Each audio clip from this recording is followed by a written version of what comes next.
Assalamualaikum warahmatullahi wabarakatuh. Yang terhormat Bapak Sultan Mubarak selaku dosen pengampu mata kuliah Filsafat Ekonomi Islam serta teman-teman yang kami banggakan. Kami dari kelompok 10 yang beranggotakan Haula Iklima Zumairoh NIM 43180020, Ayu Zahiroh NIM 43180058 serta Nalahani Ulmuna NIM 43181125. Dalam video kali ini kami akan membahas mengenai teori-teori filsafat sosial ekonomi Ibnu Khaldun. Nah, apa saja yang akan dibahas? Yang pertama yaitu mengenai biografi Ibnu Khaldun, yang kedua teori filsafat sosial Ibnu Khaldun, dan yang ketiga relevansi teori Ibnu Khaldun dengan teori modern. Yang pertama, biografi Ibnu Khaldun. Nama lengkap Ibnu Khaldun ialah Waliuddin Abdurrahman bin Muhammad bin Muhammad bin Muhammad bin Hasan bin Jabir bin Muhammad bin Abdurrahman bin Khaldun. Beliau dilahirkan di Tunisia, Afrika Utara pada 1 Ramadan 732 Hijriah atau bertepatan pada tanggal 27 Mei 1332 Masehi, dan wafat di Kairo pada tanggal 25 Ramadan 808 Hijriah atau 19 Maret 1406 Masehi. Ibnu Khaldun berasal dari keluarga Andalusia kelas atas keturunan Arab. Beliau merupakan seorang sejarawan muslim yang berasal dari Tunisia dan sering disebut sebagai bapak pendiri ilmu historiografi, sosial, dan ekonomi. Beliau mengenyam pendidikan di Universitas Ez-Zitouna di Tunisia dan Universitas Al-Qarawiyyin di Maroko. Untuk karya-karya Ibnu Khaldun, yang pertama yaitu Muqaddimah atau pendahuluan atas Kitabu Al-Ibar yang bercorak sosiologis, historis, dan filosofis. Yang kemudian ada At-Ta'rif bi Ibnu Khaldun dan Lubab Al-Muhassal fi Usul ad-Din. Secara umum, kehidupan Ibnu Khaldun dapat dibagi menjadi 4 fase, yaitu fase yang pertama merupakan kelahiran, perkembangan, dan studi. Fase ini berlangsung sejak kelahiran sampai usia 20 tahun, yaitu dari tahun 732 Hijriah hingga tahun 751 Hijriah. Fase ini dilaluinya di Tunisia. Yang kedua yaitu fase bertugas di pemerintahan dan terjun ke dunia politik di Maghrib dan Andalusia, yaitu dari tahun 751 Hijriah atau 1350 Masehi sampai tahun 776 Hijriah atau 1374 Masehi. Yang ketiga, fase kepengarangan, yaitu ketika dia berpikir dan berkompetensi di benteng Ibnu Salamiyah milik Banu Arif, yaitu sejak tahun 776 Hijriah atau 1374 Masehi sampai dengan 784 Hijriah atau 1382 Masehi. Fase yang terakhir yaitu fase mengajar dan bertugas sebagai hakim negeri di Mesir, yaitu dari tahun 784 Hijriah atau 1382 Masehi sampai wafatnya di tahun 1406 Masehi. Pembahasan selanjutnya yaitu teori filsafat sosial ekonomi Ibnu Khaldun. Pandangan Ibnu Khaldun dapat dibedakan menjadi 3 faktor, yaitu yang pertama faktor psikologis, yang merupakan dasar dalam membangun hubungan sosial di antara berbagai kelompok manusia. Yang kedua yaitu faktor fenomena ekonomi dalam hubungannya dengan keseimbangan alam dan geografis. Dan faktor yang ketiga yaitu faktor fenomena publik, yaitu upaya membangun hubungan sependeritaan antara sesama manusia yang melahirkan kekuasaan dan berbagai dinasti. Ibnu Khaldun membagi pembahasan dalam karyanya Muqaddimah ke dalam 6 bab, yaitu yang pertama, peradaban manusia secara umum dan ragamnya di bumi. Bab kedua, peradaban primitif, suku-suku dan bangsa-bangsa liar. Bab ketiga, kerajaan secara umum, kekhalifahan, kerajaan dan tingkat-tingkat kesultanan. Bab yang keempat, peradaban maju dan perkotaan. Bab yang kelima, profesi, usaha, mata pencaharian, dan macam-macamnya. Dan bab yang terakhir atau bab 6 yaitu ilmu pengetahuan dan cara-cara memperoleh. Pembahasan mengenai pemikiran ekonomi Ibnu Khaldun terdapat pada beberapa subbab di bab 3, bab 4, dan mayoritas subbab di bab 5 dari Muqaddimah. Dalam bukunya Muqaddimah, Ibnu Khaldun menggunakan teori asabiyah sebagai konsep pokok untuk menjelaskan proses terbentuknya suatu peradaban hingga runtuhnya peradaban tersebut. Secara etimologis, asabiyah berarti mengikat. Secara fungsional, asabiyah menunjuk pada ikatan budaya yang dapat digunakan untuk mengukur kekuatan sosial kelompok. Bisa juga dipahami sebagai solidaritas sosial dengan menekankan pada kesadaran, kepaduan, dan persatuan kelompok. Asabiyah secara ringkas diartikan sebagai sebuah solidaritas sosial yang dibangun dari ikatan primordial tertentu dan digunakan untuk menyatukan berbagai macam kelompok dalam satu payung bersama yang lebih besar. Walaupun Ibnu Khaldun dengan teori asabiyahnya lebih banyak memaparkan tentang negara dan politik, namun Ibnu Khaldun juga menggunakan teori asabiyah ketika beliau membahas masalah ekonomi. Dalam teori asabiyah, Ibnu Khaldun mengedepankan konsep ekonomi berbasis komunitas, yaitu yang mengedepankan manusia dan hasil karya pemikiran manusia di bidang ekonomi serta teknologi, mensupport kegiatan manusia itu dan dilakukan demi memenuhi kebutuhan komunitas.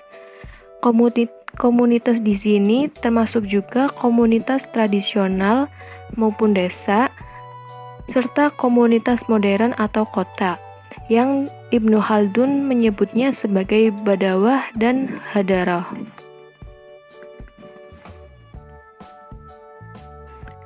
Ibnu Khaldun menjelaskan manusia tidak akan mampu untuk hidup sendiri, dia pasti akan membutuhkan orang lain. Dengan bergotong royong, kebutuhan manusia dapat dipenuhi. Hal inilah yang menjelaskan bahwa dalam bidang ekonomi, antara satu komunitas dengan komunitas lain harus saling bekerja sama dan melengkapi agar dapat memenuhi kebutuhan hidup. Terdapat beberapa poin pokok bahasan ekonomi Ibnu Khaldun, antara lain nilai, pembagian kerja, sistem harga, hukum penawaran dan permintaan, konsumsi dan produksi, uang, pembentukan modal, pertumbuhan penduduk, makroekonomi dari pajak dan pengeluaran publik, daur perdagangan, pertanian, industri dan perdagangan, serta hak kemakmuran. Konsep di atas terlihat jelas akan membangun asabiyah ekonomi kerakyatan. Kekuatan asabiyah ini nantinya akan membangun sinergisitas dengan asabiyah di bidang lainnya.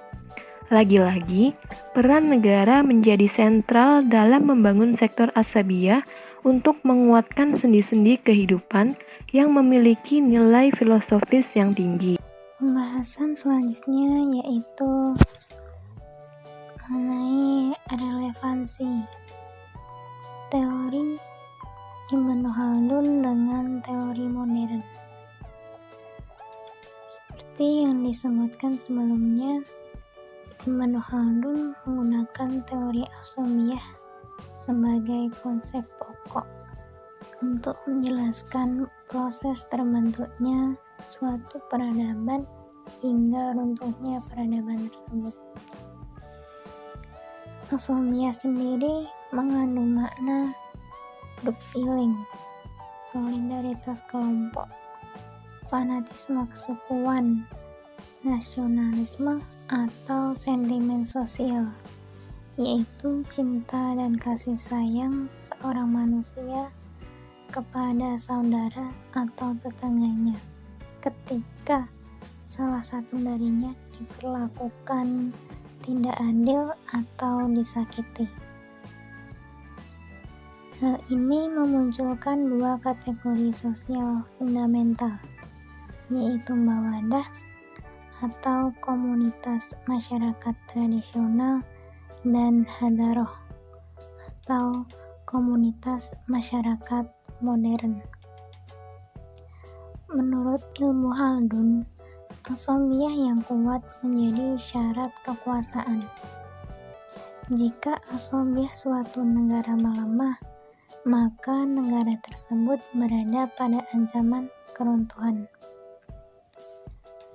Pemikiran Ibnu Khaldun mengenai mawaddah dan hadaroh ini dalam teori sosiologi modern dapat kita temukan dalam pemikiran Emil Durkheim dengan istilah solidaritas mekanis dan solidaritas organis.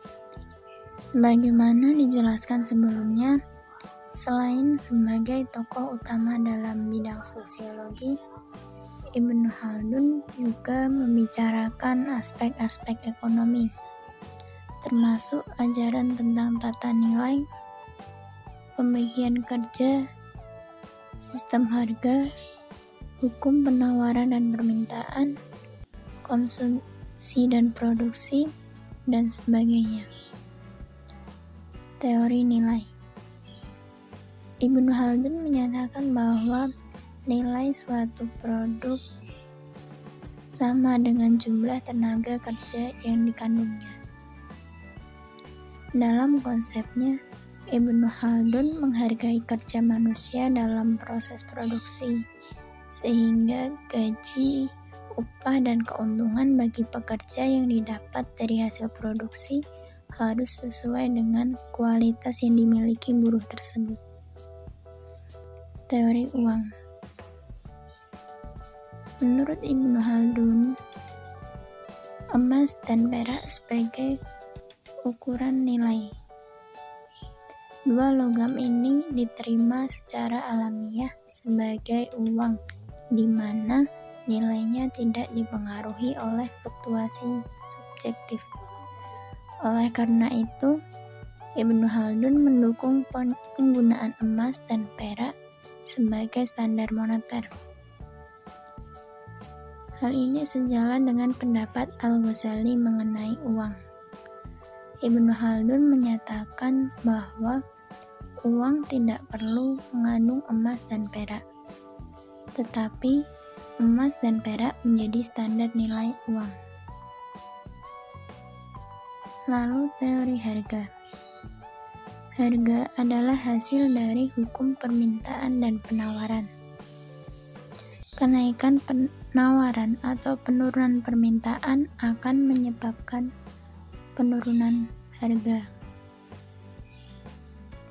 Konsep permintaan Ibnu Khaldun dalam ekonomi modern dikenal dengan hukum permintaan, di mana menjelaskan bahwa jumlah barang yang diminta lebih besar pada harga yang rendah daripada tingkat harga yang tinggi.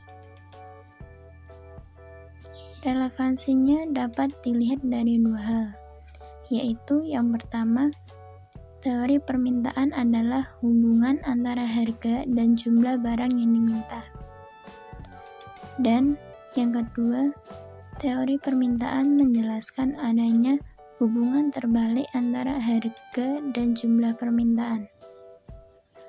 Sedangkan konsep penawaran Ibnu Khaldun dikenal dengan hukum penawaran, yang menjelaskan bahwa semakin tinggi harga suatu barang, maka jumlah barang yang ditawarkan akan semakin banyak. Begitu pula sebaliknya. Relevansinya yaitu yang pertama, teori penawaran adalah teori yang menganalisa hubungan dan pengaruh tingkat harga dan tingkat penawaran. Yang kedua yaitu teori penawaran menjelaskan adanya hubungan garis lurus antara harga dan penawaran. Teori produksi. Kegiatan produksi dipengaruhi oleh faktor-faktor produksi itu sendiri. Ibnu Khaldun membagi faktor tersebut menjadi 4 bagian, yaitu modal, jumlah tenaga kerja, sumber daya alam, dan teknologi. Ini dikenal dengan fungsi produksi. Konsep produksi Ibnu Khaldun menunjukkan relevansi yang sama dengan pembahasan ekonomi modern, di mana faktor-faktor produksi mencakup modal, tenaga kerja, sumber daya alam, dan tingkat teknologi yang digunakan. Yang terakhir yaitu teori distribusi. Menurut Ibnu Khaldun, harga suatu produk terdiri dari 3 unsur, yaitu gaji, laba, dan pajak. Gaji adalah imbalan jasa bagi produsen. Laba adalah imbalan jasa bagi pedagang.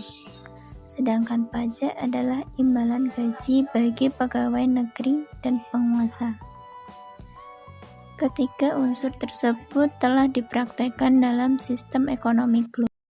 Demikian video presentasi dari kami, semoga bermanfaat bagi kita semua. Jangan lupa like, komen, dan subscribe. Terima kasih. Wassalamualaikum warahmatullahi wabarakatuh.